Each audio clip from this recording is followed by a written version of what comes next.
What do you mean by that? What do you know? What do you know? What did you just walk into? You tell us what you know right now. No, I mean, come on. There's obviously a lot going on behind the scenes. I think that's pretty evident. Like, I don't think you have to be a crack reporter to figure that out. Okay. I'm just saying, like, I just think that there's a lot there. This is something that we all known that has been happening, and it's obvious that it has been happening. That is a lot of moving pieces going on behind the scenes, potentially blocking Shador Sanders from playing and pretty much hindering him making an appearance behind center. Now, with that being said, we have Stefanski let it be known that Dylan Gabriel will be up under center. It's finally happening. The truth's cracking wide open. The secrets the Browns tried to bury deep are crawling right out into the light, and fans were right all along. Something's been off in Cleveland, and now it's clear. There's been a real push to keep Shador Sanders from ever touching that field this season. But here's the crazy part. They've been slick with it, moving in silence, pulling strings from the shadows while pretending everything's fine. Every play, every press conference, every strategic decision has been part of a bigger game to stall Shador's rise without ever taking the blame. It's a setup, smart, sneaky, and about to blow up right in Kevin Stefanski's face. Jason didn't even need to say much, just a few words. There's a lot going on behind the scenes, and boom, the internet caught fire. Everyone knows what that means. The whispers turned into roars because it's obvious now. Something's being covered up. It's like there's a secret mission inside the Browns building, a quiet plan to keep Shador locked on the bench no matter how ready he is. For some wild reason, Stefanski keeps playing this strange game of hide and seek, acting like he doesn't see what every single fan, analyst, and player already knows. What's he so afraid of? That Shador might actually step in, light up the field, and make him look foolish in front of the entire league? Maybe he's terrified that the rookie could outshine the coach's chosen ones and expose the whole system for what it really is. Let's be real. Stefanski's recent moves just don't add up unless you look at them through the lens of insecurity and control. Those strategic play calls that make no sense, the sudden quarterback rotations, and the suspicious injury excuses. It's all too clean, too perfectly staged to be random. You can feel it in your gut. This isn't football strategy, it's reputation management. And here's where it gets nasty. They're twisting the story to make Shador look like the issue, acting like he's not ready, like he's all hype and no depth. That's cold. Instead of giving the man a real chance, Stefanski's been stacking obstacles, building a wall around him brick by brick, hiding behind buzzwords like timing, system, and development. But Cleveland fans aren't buying it anymore. We've connected the dots, we've heard Jason's hints, and we know this game can't last forever. The truth's bubbling up, and once it spills out, it's going to hit hard. You can only fake team decisions for so long before the truth comes crashing through the walls. And when it does, it's gonna hit like a freight train. Everyone in Cleveland knows Shador Sanders has the juice to flip this team's entire season around. Everyone except the man with the headset. Maybe Stefanski's ego just can't handle sharing the spotlight with someone younger, hungrier, and way more electric. Maybe deep down he knows he messed up, but instead of owning it, he's doubling down. If he really thinks keeping Shador buried on the bench is gonna protect his image, he's walking straight into his own nightmare. Because when the truth finally breaks loose, and trust me, it will, fans won't forget who kept their future star locked away while the team fell apart. This is exactly what people have been shouting about for weeks. The puzzle pieces finally line up, and the picture's ugly. There's been a full-blown setup behind the scenes, every move calculated to block Shador from ever touching that field. And it's not about skill. Everybody knows the kid's got raw talent, leadership, and charisma most of the roster can't match. Nah, this whole thing's about control, about keeping the power in the same hands, protecting egos, and silencing the threat of someone who could actually change everything. The Browns don't want a rising star shaking their old system or outshining certain untouchables on that sideline. And the moment that announcement dropped, the city erupted. Cleveland fans went off. Social media exploded like a bomb went off in every comment section tied to the Browns' name. Thousands of angry posts, endless debates, hashtags flying everywhere, hashtag free Shador, hashtag start the kid, hashtag bench the excuse, all trending in minutes. People are done being polite about it. They're calling it what it is, a cover-up. You can feel the frustration in every word, every post, every radio call in. Fans are saying, we've seen this movie before, and it always ends the same. Wasted potential, bad decisions, and heartbreak.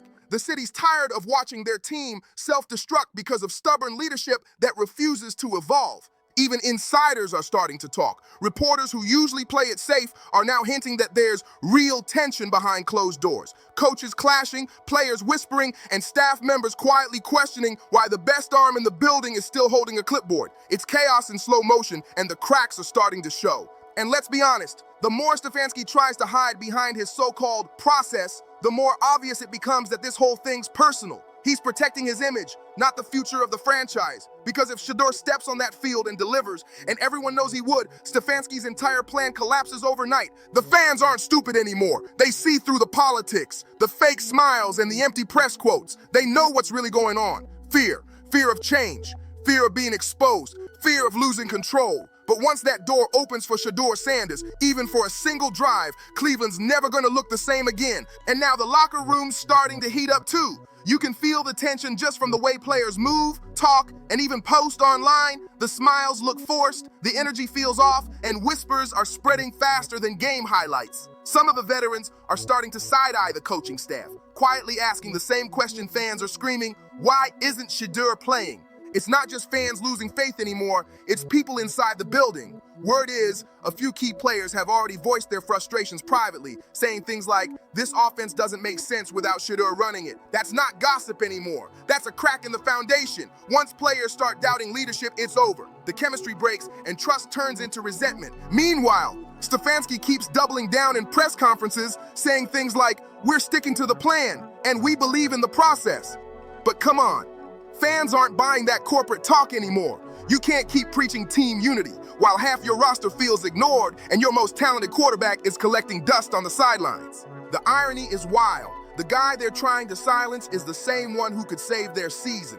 Everyone knows it. The analysts know it, the locker room knows it, and now every loss makes Stefanski's excuses sound weaker and weaker. It's only a matter of time before this tension explodes, because this kind of quiet rebellion never stays quiet for long. The city's restless, the team's divided, and the fans, they're furious. If Stefanski keeps pretending everything's fine, he's about to find out the hard way that Cleveland doesn't forgive people who waste their hope, not when they've been waiting decades for a real savior. And that's when things took a sharp turn, because insiders started leaking what's really going down behind those closed doors. Reports came out saying certain assistant coaches have been quietly pushing for Shedeur to get more reps in practice, but their suggestions keep getting shot down before they even reach the main discussion table. That's wild. Imagine having a player that electric, that locked in, and still pretending he's not ready. Some even say Stefanski's inner circle has split. Half the staff wants to move forward with Shedeur, and the other half's just trying to protect the old system to save face. That's not strategy anymore. That's a civil war brewing inside a locker room that's already on edge. When your coaches can't agree on who should lead, how can the players believe in anything being said in those team meetings? And let's not ignore the fans. They're watching every move like hawks. Every press conference clip, every subtle facial expression, every no comment gets analyzed like it's a crime scene. The people of Cleveland are emotionally invested, and when they smell dishonesty, they react, loud and fast. The pressure's building from every angle, and it's only getting hotter, because here's the truth. You can't hide greatness forever. Every single practice, every drill, Shedeur keeps proving he's that dude. The arm, the poise, the energy, it's all there. And it's driving the people protecting the status quo absolutely crazy. If the Browns think they can contain this fire, they're delusional. Once the locker room fully flips and the fans lose patience completely, there's no turning back. This isn't just about one quarterback anymore. It's about exposing a system too scared to admit it's been wrong all along. The whole decision just screams fear. Stefanski's clinging to his comfort zone like it's a lifeline, picking the safe move over the right one, but the fans aren't fooled. They know exactly what's going on. They're watching a young, gifted quarterback get benched, not because he's unprepared, but because the people pulling the strings behind the curtain don't want him to shine. It's not about football anymore. It's about control. And now they're trying to downplay Shedeur's impact, talking about him throwing with guys like it's just some casual workout. Please, that's not what this is about. Shedeur isn't out there tossing passes for Instagram clips. He's building connections, real ones, with the people who actually believe in him. He's showing up in neighborhoods where no one from that locker room dares to go, standing shoulder to shoulder with the community that's been riding for him since day one. Anthony tried to spin it like it's a PR stunt, but that's the biggest lie of all. This isn't media polish. This is authenticity. That's the difference between someone who talks about leadership and someone who lives it every single day. Shedeur's not doing it for attention, he's doing it because he cares. While others stay tucked away in their comfort zones, hiding behind press statements and polished brands, Shedeur's out there in the real Cleveland. Not the one on TV, but the one that grinds, bleeds, and never quits. John's absolutely right. Shedeur's in the trenches, connecting with real people and proving he's built different. That right there, that's what real connection looks like. You don't see Deshaun Watson or half that roster setting foot in those same neighborhoods, and you definitely don't see Stefanski showing up without his PR crew tagging along. But Shedeur, he's out there for real, walking through the blocks, dapping up locals, talking with kids, and making memories that'll stick with them forever. That's not just football, that's heart, and Cleveland feels it every time he steps out there. That's how you change a city, not with empty pressers, photo ops, or charity events that end the second the cameras stop rolling. You change it with presence, love, and authenticity. And maybe that's the real reason some people upstairs don't like it, because it reminds them what real influence looks like, and deep down, it terrifies them. Shedeur's not waiting for permission or chasing approval. He's earning respect the hard way, from the ground up, from the people who actually matter. He's proving that leadership doesn't come from titles or contracts. It comes from how you move when nobody's watching. So yeah, now the real questions need to be asked. Why is Anthony trying to water this down? Why does it bother them that Shedeur connects with the real Cleveland? Why is Stefanski okay with players staying distant, but suddenly nervous when one of them decides to actually show up for the city? Why twist something good into something concerning? Why are they scared of Shedeur's impact off the field? Why do they want to box him in instead of letting him shine his own way? And why is it always a problem when real leadership starts making fake ones uncomfortable? See, that's exactly the issue. Every single time something happens around Shedeur, they brush it off as noise instead of addressing the real problem head on. It's not noise, it's pressure, politics, and a bunch of people behind the scenes trying to control a player who refuses to fit inside their neat little box. Shedeur is not built for quiet obedience, and that scares them. When Jason mentioned jostling on the depth chart, that wasn't just a throwaway comment, that was a signal. That's proof that the games are happening in the shadows. One day, Shedeur is bumped up in practice reps.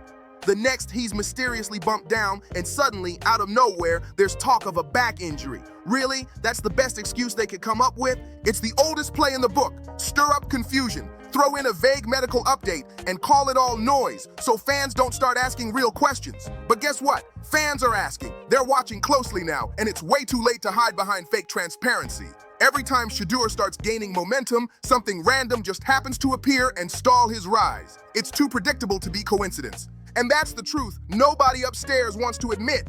Shedeur's very presence shakes the room, his confidence, his energy, his swagger. It's contagious, and it exposes how fragile the system around him really is. Instead of embracing it, they're trying to bury it under distractions and injury reports. But here's what they don't get. You can mute a story, but you can't erase it. And the craziest part? That noise they're so desperate to silence is exactly what's keeping this team alive.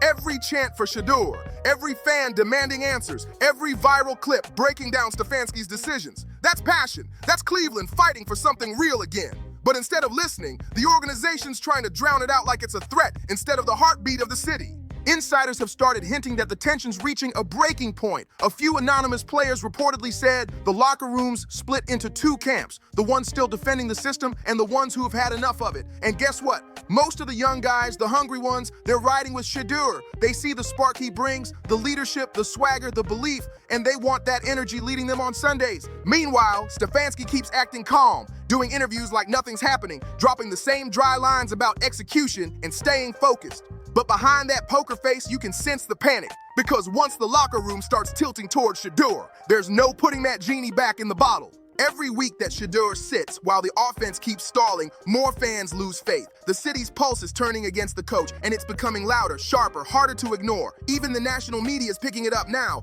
Analysts on major networks are starting to say what locals have been screaming for months. Why isn't Shedeur Sanders starting yet? This isn't just frustration anymore. It's rebellion brewing right under Stefanski's nose. And the worst part? He created it himself by trying to control what couldn't be controlled.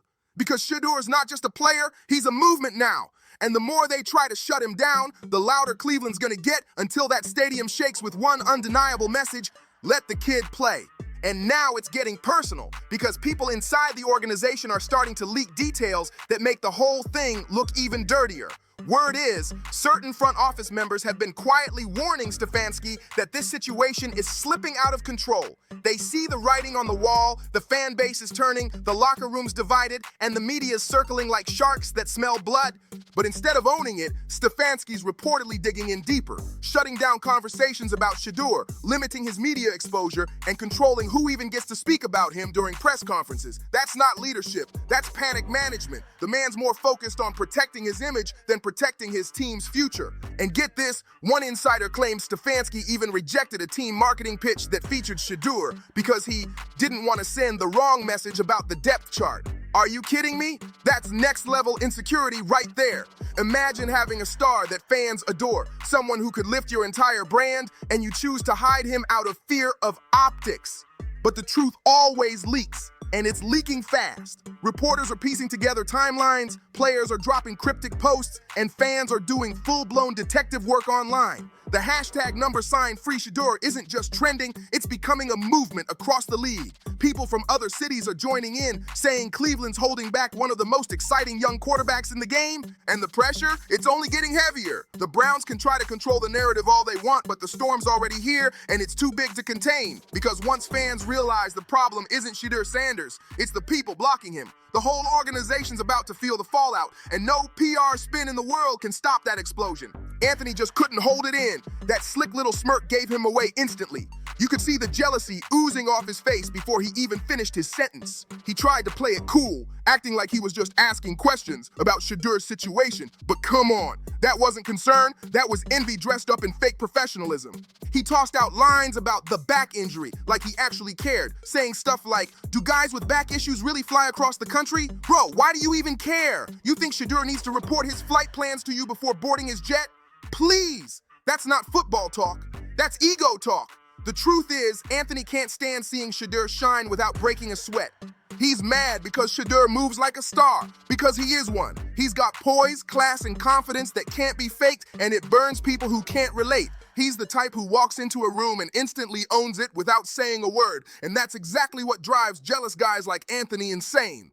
And let's just put it out there, yeah, Shedeur flies private. He's earned that. He's not flexing, not posting for likes, not chasing attention. He's just living well, staying grounded, and keeping his focus where it matters. Meanwhile, the ones throwing shade are sitting around gossiping like teenagers, making side comments they'll never say to his face. Shedeur's not out here trying to prove anything. He's just doing what real pros do, taking care of his mind, his body, and his business. When someone's too smooth, too gifted, and way too independent to play along with their little power games, it's Shedeur. And that right there, that's the kind of jealousy no rehab stint, no fake smile, and no carefully worded interview can hide. You can't mask that kind of envy. It leaks through every smirk and side comment they throw his way. This past year has been nothing like the dream Shedeur had when he first stepped into the league. It's been a wild test, physically, mentally, and emotionally. From the high of draft night to the grind of realizing the system wasn't built to let him flourish, every step has been a battle between potential and politics. He's been fighting to find his rhythm, trying to adapt to a playbook that doesn't seem designed for his style, and doing it all while cameras and critics watch his every move.